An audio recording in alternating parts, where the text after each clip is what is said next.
Before we start making some complex programs in Python, I want to explain the concept of indentation in Python. Now, unlike other programs, indentation is absolutely critical in Python. It determines how the code is grouped together, and as you'll see in some examples now, the importance of indentation affects the way the program actually runs. So let's look at a simple example of using a for loop. Now, indentation in other programs is not as necessary as it is in Python, but you'll see shortly how important and how the whole program changes when we use indentation and when we don't use indentation, using very much the same commands. So let's use that for loop as I mentioned. So let's say for x, let's use the variable x, and let's look at the values from say 1 to 10.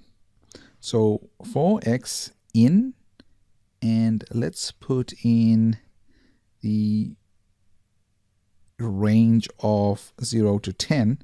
As you'll see, there are three options here. There's a start, stop, and there's step. For now, we'll just use the start and stop. So let's start at 0 and let's go to 10.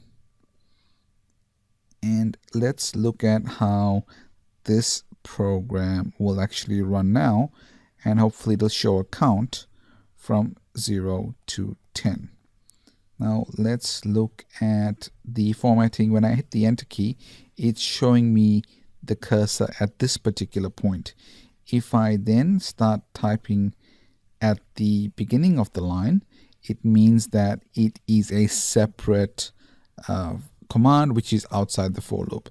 I have to include it at this point if I want to include it at within that for loop. So if I want to print x, and let's put in the variable x, so print x in brackets, and let's try running that program now. Let's look at the results.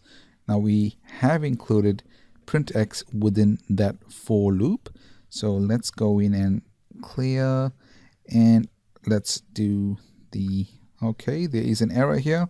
There's a syntax error. Let's look at where the error has occurred, and I can see it straight away. Next to the bracket next to 10, there is a little red marking. If I hover over there, it will tell me it is expecting a colon. So in Python, I need to put a colon at the end of this line. So let's put that colon in, and now the code looks better. Let's run that program again, and let's look at the results. So Python hello.py, notice it now runs the first part of the program as it did before, and then 0 to 9. So as you can see, the for loop with the indentation of the print x works. If I did it this way, now print is outside the for loop. And let's look at what happens when we run the program this time. It tells me indent expected. So this program is actually giving us a warning that they are expecting an indentation at this point. Now I'm going to ignore that warning, and let's just show what happens when we run the program again.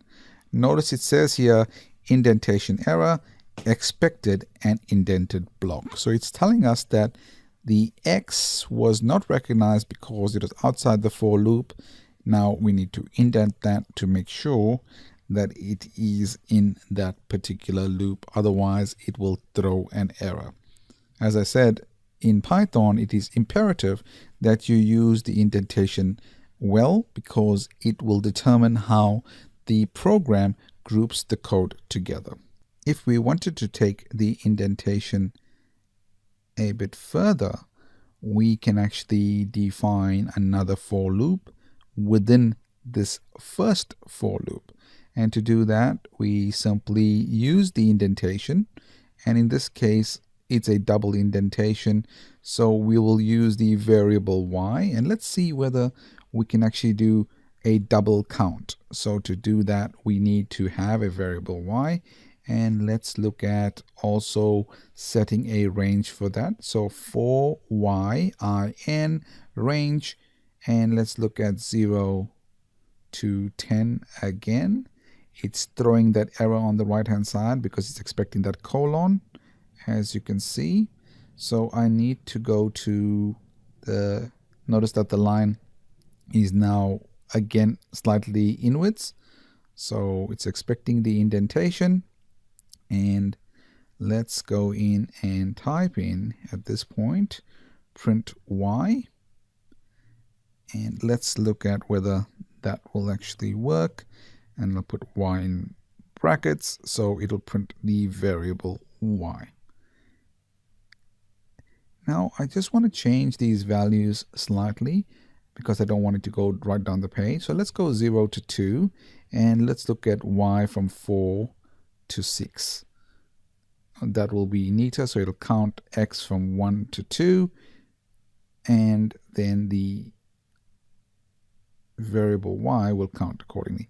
So as you can see, it's got 0, 4, 5, and then 1, 4, 5. So what it's done is counted the for loop for x, and then it's done a couple for y as well. And that's how you use the double indentation for Python.